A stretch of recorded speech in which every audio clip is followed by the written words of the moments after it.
Welcome into Minnesota Vikings Now. I am your host, RC Maxfield, and again, it just seems like another day, another injury for the Minnesota Vikings, and this time it's the first-round pick, Christian Darrisaw, who was the 23rd overall pick in the 2021 draft. He started all 9 games he participated in at Virginia Tech last year, but had to undergo another surgery, his second core muscle surgery this year. And again, I don't know if it's that much to be concerned about long term, but right now it's got to be concerning that this guy has had 2 surgeries to his core muscle in less than 12 months, right? This was a guy that you thought was going to come in and be the starting left tackle day one for your franchise quarterback in Kirk Cousins, and right now, we just don't know exactly when he's going to be back on the field. This is what the Vikings offensive line depth chart should look like if Darrisaw was healthy, but now we don't know when exactly he's going to come back. You drafted Cleveland last year in the second round out of Boise State, moved him inward to left guard. You have O'Neal on that right side, but that left tackle position is kind of a question mark right now. You obviously have some doubts in terms of, is Christian Darrisaw going to be ready for the first day of the season? I don't know, but that, again, having 2 core muscle surgeries within 12 months just doesn't sound ideal. Don't think it's going to be a long-term thing. And also, core muscle surgeries just don't sound fun at all. Not exactly sure what a core muscle is. There's so many to go around.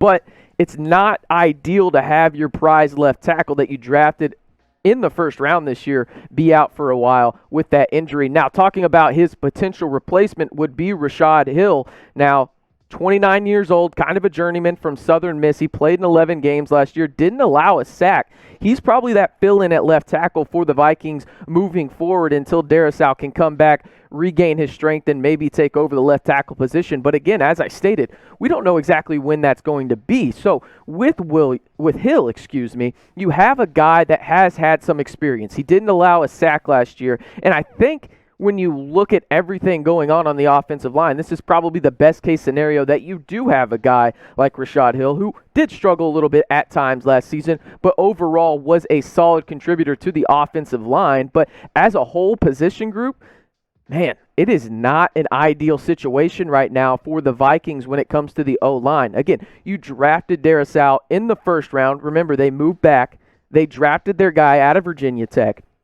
But when you don't know when your left tackle, at least your presumed starting left tackle, could be back and healthy, and he's had 2 surgeries in less than 12 months, this just isn't ideal. And again, he played in 9 games last year, and he did have some core muscle injuries before the draft, and now he's got another one. Is this going to be a problem that lingers throughout his career, or is this maybe just a blip on the radar for the past 12 months, and once he does get on the field, he stays there long term? So I want to know what you think. I've expressed a lot of hesitation in terms of him being ready week 1, but let me know down below, do you think Darrisaw will be ready for week 1? Type Y for yes, type N for no. I'm leaning towards no just because core muscle injuries can be a bit tricky. Well, it's not getting any better right now for the Minnesota Vikings wide receiver group, as yet another wide receiver will miss the entire season due to an injury. This one, an undrafted free agent wide receiver, Blake Proehl.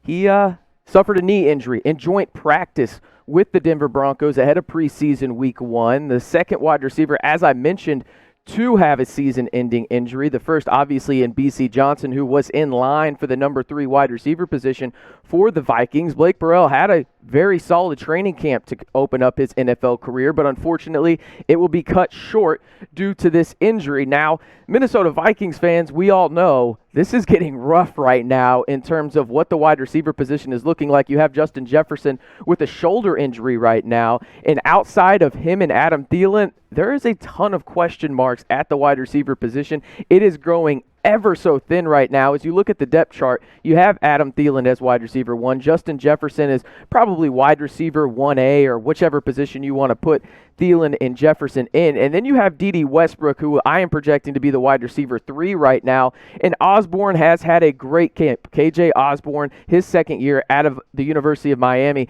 has had a great camp. But after that, it's getting really suspect in terms of what the Minnesota Vikings have. And Blake Proehl was going to be one of those options outside of KJ Osborne that could potentially get a little bit of run, be on special teams, come in there for a snap or two. And at Eastern Carolina last season, he had a pretty solid season. 47 catches, 577 yards, and also had 4 touchdowns. Now, was he going to come in and be Justin Jefferson? Obviously not. He didn't have that kind of draft capital, didn't have any draft capital at all. But he could potentially be a backup to Adam Thielen and maybe not live up to the Adam Thielen expectations, but be one of those guys that could give Adam Thielen a little break now that Adam Thielen is getting a little up there in age in terms of the wide receiver position. Now, here are some targets that I think the Minnesota Vikings should go after at the wide receiver position. The first one being N'Keal Harry via the trade. He has requested a trade from the New England Patriots, a former first-round pick of the Patriots, just hasn't lived up to the hype up in New England. And really, I don't know if he is going to ever live up to that first-round hype, but I think the Minnesota Vikings are in a position to where they can take that risk at minimal draft cost in terms of, I think it's probably just going to take a 5th, maybe a 6th-round pick to get N'Keal Harry. The next wide receiver I think they should target is James Washington. We've done some videos around the office here, and James Washington's name is coming up for a lot of teams, and I think the Vikings should be one of those teams as well because he has requested a trade from the Steelers, just not getting a lot of run with their 3 horses they have in that wide receiver group in Chase Claypool, Juju Smith-Schuster, and obviously Deontay Johnson. James Washington could be a really good wide receiver 3, and I think it would only cost maybe a 4th or 5th round pick to get him out of Pittsburgh. Now, if you don't want to send draft capital to another team, I think Golden Tate could be an option, as he is a wide receiver on the free agent market right now. And again, we're talking bottom of the barrel stuff right here. Training camp has already started. Guys are waiting for potentially a fit to just open up in terms of injuries, and maybe the Minnesota Vikings are that team now that has a potential opening for another wide receiver free agent. Obviously already had one in D.D. Westbrook. But Vikings fans, what is your concern level over the wide receiver depth right now? On a scale of 1 to 10, for me, it's pretty high right now, probably in that 7 to 8 range, because outside of Adam Thielen and Justin Jefferson, there's not a lot of proven guys in that position group.